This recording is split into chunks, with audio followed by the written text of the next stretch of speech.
Have you ever felt like you're constantly being put down, only to be told you're too sensitive, or maybe someone does something hurtful, then twists it around to make you feel like it was your fault? If this sounds familiar, you might be experiencing psychological manipulation. It's subtle, confusing, and can seriously damage your self-esteem. But don't worry. Today, we're going to pull back the curtain on these tactics and arm you with the tools to fight back. First up, let's talk about gaslighting. This is a classic. It's when someone makes you question your own reality, your memory, or your sanity. They might deny saying something you clearly remember them saying, or tell you that you're imagining things. The goal is to make you doubt yourself so much that you become more dependent on them for your sense of reality. It's incredibly disorienting. Then there's the guilt trip. This is when someone uses your sense of obligation or compassion against you to get what they want. They might say things like, "After everything I've done for you, you can't do this one little thing for me." This puts you in a position where saying no makes you feel like a bad person. It's a powerful tool because it preys on our natural desire to be good and helpful. Another common tactic is playing the victim. Manipulators are masters at this. They'll twist any situation to make themselves look like the one who's been wronged, even when the one's causing the problem. This deflects blame from them and often tricks you into feeling sorry for them, making you less likely to hold them accountable for their actions. So, how do you defend yourself against all this? The first and most crucial step is to recognize what's happening. Acknowledge that your feelings are valid. If you feel confused, hurt, or guilty after an interaction, take a moment to reflect. Is this a pattern? Trust your gut instinct. Your feelings are your internal alarm system, and they're usually right. Next, establish firm boundaries. This is non-negotiable. You have the right to say no without feeling guilty. You can say things like, "I'm not comfortable with how you're speaking to me," or "I won't discuss this when you're trying to make me feel bad." Be clear, firm, and consistent. At first, the manipulator might push back hard because they're not used to you standing up for yourself. But hold your ground. It's also essential to build a strong support system. Talk to trusted friends, family, or a professional therapist. Sharing your experiences can validate your feelings and give you an outside perspective. Hearing someone else say, "No, you're not crazy. That's not okay," can be incredibly empowering. It helps you break free from the manipulator's distorted reality. If you find yourself in a situation where you feel unsafe or your mental health is suffering, it's important to know there's help available. You can reach out to mental health hotlines or organizations that specialize in emotional abuse. You don't have to go through this alone. Remember, protecting your mental and emotional well-being is your top priority. Learning to spot these manipulative tactics and setting strong boundaries is a skill that will serve you for a lifetime. It's about reclaiming your power and refusing to be a pawn in someone else's game. You deserve relationships that are built on respect, honesty, and mutual support, not control and manipulation.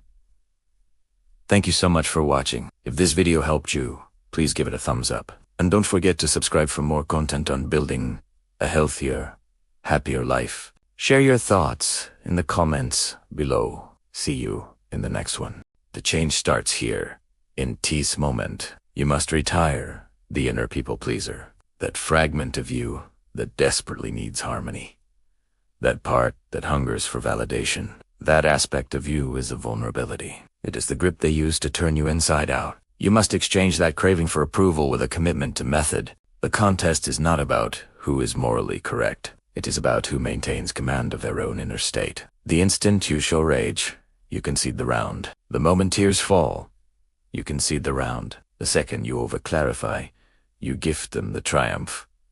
So, how is power We begin by becoming an enigma. Machiavelli noted, "Men in general judge more by the eyes than by the hands." The toxic person depends on reading your tells. They must locate your triggers. They must chart your insecurities. They probe to discover where you are tender. If they learn you doubt your competence, they will offer helpful criticisms. If they know you dread being alone, they will deploy strategic withdrawal. They are cartographers of your psyche. Your defense is to become uncharted territory. In modern terms, this is often called the gray rock technique, but we will advance it a step. We will enact strategic opacity. When they bait you, your impulse is to rebut, to set the record straight, to declare, "That isn't true." Don't, instead, present a blank surface. When they insult you, meet their gaze with placid, flat neutrality. Blink slowly, then return to your prior activity. When they attempt to induce guilt, say, "I hear you're feeling that way." Then become silent. This is not passivity. This is aggressive stillness. You are generating a vacuum. These individuals thrive on friction. They need you to resist so they can escalate. It's simple mechanics. If you push against a door and it suddenly opens, you stumble forward. Be the door that vanishes. Picture a scenario. A coworker. We'll name her Lisa. Remarks in a group. Some of us can't just delegate the hard tasks and head out early, I suppose. She wants you to bristle. She wants you to retort, "I was here until midnight on Tuesday." She wants you to appear flustered before the team. This strategic move. You look at Lisa. You let 3 full seconds of silence expand. The quiet becomes heavy, uncomfortable for her, not you. Then, you stay calmly. That's one way to see it. Lisa. You pivot back to the agenda and proceed. What occurred? You denied her. The chemical reaction. You rendered her comment juvenile by refusing to elevate it with a response. You signaled to the room that her opinion resides beneath your concern. This is therapeutic detachment. It wounds them deeper than any counterattack, because anger confirms they impacted you. Indifference suggests they are irrelevant. The old philosopher taught that if you cannot eliminate a rival, you should avoid irritating them. Petty squabbles are Indifference is a form of dissolution. It demands discipline. It demands you digest your pride immediately, so you may claim the larger victory later. You must become a mirror that offers back no reflection. When a narcissist peers into an abyss, they grow frantic. They intensify their methods. They become harsher, louder. This is the extinction, burst the final, desperate flare of a behavior that no longer gains rewards. When this happens, do not fracture. This is the signal you are prevailing. They're escalating because their control interface has failed. They are mashing buttons, and the screen is dark. Remain in the void. You are conditioning them. You are teaching them, through operant conditioning, that their toxicity yields a no return. Ultimately, they will seek a simpler source of sustenance, because predators are inherently indolent. They pursue the easiest meal. If you are a boulder, they cannot consume you. Knowledge is influence. In healthy dynamics, vulnerability builds bonds. In the hands of a manipulator, vulnerability becomes a ledger. Every secret you share, every anxiety you admit, every grievance you voice about your job or your relationship, it is all catalogued. It is all potential ordnance, awaiting its moment. Machiavelli counseled a ruler to keep his own counsel. A wise lord cannot, nor ought he to, keep faith when such observance may be turned against him. You must master the craft of deliberate vagueness. Stop transmitting your internal data. In our era of constant sharing, we are conditioned to We publish our triumphs, our setbacks, our struggles. We believe we are being genuine, but to a manipulator, your authenticity is a blueprint of your weak points. If you post about feeling isolated, the love bomber knows the perfect moment to swoop in. You must become mist. When they inquire, "How's everything?" do not provide the authentic answer. Offer the social script. All good. Keeping busy. You know how it is. Be cordial. Be agreeable. But be profoundly nonspecific. This infuriates the controller. They cannot command what they cannot comprehend. If you intend to leave a draining job, tell nobody. If you are launching a venture, tell nobody. If your relationship is strained, do not confide in the friend who is so eager to listen. Machiavelli wrote, "He who seeks to deceive will always find someone who will allow himself to be deceived." Toxic individuals are professional intelligence gatherers. They mine you for data to weaponize later. "I thought you said you couldn't afford that," they'll remark months later, to paint you as inconsistent. "I thought you hated that place," they'll say in a group, to sow doubt. If you provide no data, they possess nothing to distort. This is challenging. It feels like you are being deceptive. You are. But in this context, discretion is a form of armor. In nature, camouflage isn't dishonesty. It is preservation. You are blending into the background. You appear ordinary, uninteresting, unremarkable. This is the gray man theory, applied to psychology. If you are boring, they harvest no drama. If you are ambiguous, they gain no leverage. If you are unpredictable, because they don't know your next move, they cannot undermine you. Imagine you are in a high-stakes card game. You do not reveal your hand to the player who has been cheating. You hold your cards close. They will attempt to pry. You've been so distant lately. You never share anything with me anymore. I feel like we're growing apart. Recognize this maneuver. It is bait. They are angling for a reaction. They want you to protest. No, it's not that. And then spill your secrets. Do not take the bait. Respond. Have I? I've just been in my own head with projects. How's your garden coming along? Deflect. Redirect. Keep the conversational spotlight on them. These individuals adore discussing themselves. Let 10. While they talk, you observe. While they talk, you are secure.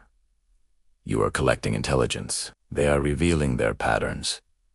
You are keeping yours concealed. That is the asymmetry of power. There is a principle in combat sports like Aikido. You do not oppose the opponent to S-force directly. You redirect their momentum against them. If they push, you pull. If they pull, you guide them forward. You can achieve this verbally. Machiavelli understood that pride is the fatal flaw of every despot. When a toxic person assaults you, they anticipate defiance. They expect a no. What occurs if you say yes, not yes to their demands, but yes to the framework of their statement? This is called fogging. Suppose a critical parent declares, "You are so selfish. You never call." The resistant response, "I called you twice last week. You're never satisfied." Outcome, a protracted, draining battle. They win. The redirecting response, "You're right. I probably don't call as often as you'd prefer." Then, silence. Observe. You have agreed with the emotional truth of their perspective, but you have accepted no blame. You did not apologize. You did not pledge to change. You simply acknowledged their statement. You're right. Those two words are a conversational dead end for a toxic person.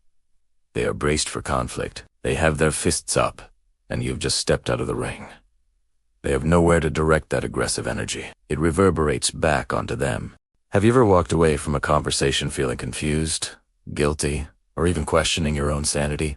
Even when you knew you hadn't done anything wrong? You might have been a victim of psychological manipulation, a subtle but incredibly damaging form of emotional abuse. It's often so cleverly disguised that you don't even realize it's happening. But today, we're going to pull back the curtain. We'll explore what it is, uncover the common tactics manipulators use, and most importantly, arm you with powerful strategies to defend yourself and reclaim your power. So, what exactly is psychological manipulation? In simple terms, it's when someone uses underhanded emotional and mental tactics to control you for their own benefit. It's not about open disagreement. It's about twisting reality to make you doubt yourself and serve their agenda. Think of it as a hidden game where the rules are constantly changing, and you're always set up to lose. It chips away at your self-esteem, making you feel dependent on the manipulator. One of the most famous tactics is this is when someone deliberately makes you question your own memory, perception, or sanity. They'll say things like, "That never happened. You're just being too sensitive," or "You're imagining things." By repeatedly denying your reality, they create a fog of confusion, making you feel like you're the one who's crazy. It's a powerful tool because it isolates you and makes you reliant on their version of events. Another common tactic is playing the victim. The manipulator will twist the situation to make it seem like they are the one being wronged, even when they're the aggressor. They might sigh dramatically, bring up past unrelated sacrifices they made for you, or claim you're hurting them when you try to set a boundary. This is designed to evoke your guilt and sympathy, making you back down and give them what they want. Suddenly, you find yourself apologizing when you were the one who was wronged. Then there's what's called moving the goalposts. You work hard to meet their expectations, but as soon as you do, they change the rules. If you wanted them to be more communicative and they start texting more, they'll suddenly say, "Well, you want texts, but you never want to talk on the phone." No matter what you do, it's never enough. This keeps you in a constant state of striving for their approval, which they will never fully give you. It's a hamster wheel of trying to please someone who is determined to be displeased. So, how do you fight back? The first and most crucial step is to trust your gut. Your feelings are valid. If a conversation leaves you feeling drained, confused, or bad about yourself, that's a red flag. Don't dismiss that feeling. Your intuition is your primary defense system, telling you that something is off. Start paying attention to it. Next, learn to set firm boundaries. Manipulators thrive on crossing lines. You need to clearly and calmly state your limits. For example, if someone is guilt-tripping you, you can say, "I understand you're upset, but I am not responsible for your feelings. I will not be manipulated by guilt." Or if they're gaslighting you, you can say, "I know what I saw and heard, and I won't argue about my reality." The key is to be firm and not get drawn into a debate. State your boundary, and, if necessary, end the conversation. Creating distance is also a powerful strategy. This doesn't always mean cutting someone out of your life completely, although sometimes that is necessary. It can mean reducing contact, limiting the time you spend with them, or keeping your conversations light and superficial. Don't share personal vulnerabilities with someone you suspect is manipulating you. They will only use that information as ammunition later. You are in control of who gets access to you and your energy. Keep a record. If you're dealing with persistent gaslighting, writing things down can be a game changer. After a confusing interaction, jot down what was said and how it made you feel. This isn't about gathering evidence to confront them. It's for you. It helps you see patterns and validates your own experiences when you start to doubt yourself. Reading your own words can be a powerful reminder of the reality they are trying to distort. Finally, build a strong support system. Talk to trusted friends, family, or a mental health professional. Explaining the situation to an outside party can provide much-needed perspective. They can confirm that your feelings are reasonable and that the behavior you're experiencing is not okay. Isolation is a manipulator's best friend, so connecting with others is a direct counter. Remember, if you are in a situation that feels overwhelming or abusive, seeking professional help is a sign of strength. Therapists are trained to help you navigate these complex dynamics and rebuild yourself. Protecting yourself from psychological manipulation is a skill. It takes practice and courage, but by recognizing the tactics, trusting your gut, setting boundaries, and seeking support, you can break free from the cycle of control and reclaim your mental and emotional freedom. You deserve to be treated with respect, always. Thank you so much for watching. If this video was helpful, please give it a like and share it with someone who might need it. And don't forget to subscribe for more content on building a healthier, happier life. See you next time. Have you ever felt confused, doubted yourself, or even felt guilty after talking with someone, but couldn't quite put your finger on why? You might be experiencing psychological manipulation. It's a subtle but powerful force that can really mess with your head and emotions. But don't worry. Today we're going to pull back the curtain on these mind games, and I'll give you some solid ways to protect yourself. First, let's talk about what psychological manipulation actually is. It's not about honest persuasion or healthy debate. It's when someone uses sneaky and underhanded tactics to control your thoughts, feelings, and actions for their own benefit. They exploit your vulnerabilities to get what they want, leaving you feeling small and powerless. One of the most common tactics is gaslighting. This is when someone twists the truth to make you question your own memory and sanity. They'll say things like, "That never happened. You're being too sensitive," or "You're just imagining things." Over time, this can seriously erode your self-confidence and make you dependent on them for your sense of reality. Another one is guilt-tripping. Manipulators are experts at making you feel responsible for their unhappiness. They might say, "If you really loved me, you would do this." Or they'll give you the silent treatment until you give in. This plays on your empathy and your desire to be a good person, making it hard to say no. Then there's the classic playing the victim. They always have a story about how they've been wronged, making you feel sorry for them. This is a clever way to deflect responsibility for their own actions and get you to do things for them out of pity. Love bombing is another powerful tool. At the beginning of a relationship, they might overwhelm you with affection, gifts, and praise. It feels amazing, but it's a strategy. Once you're hooked, they can start to pull away and use that initial perfect phase as leverage to control you. So, How do you fight back against these tactics? The first and most important step is awareness.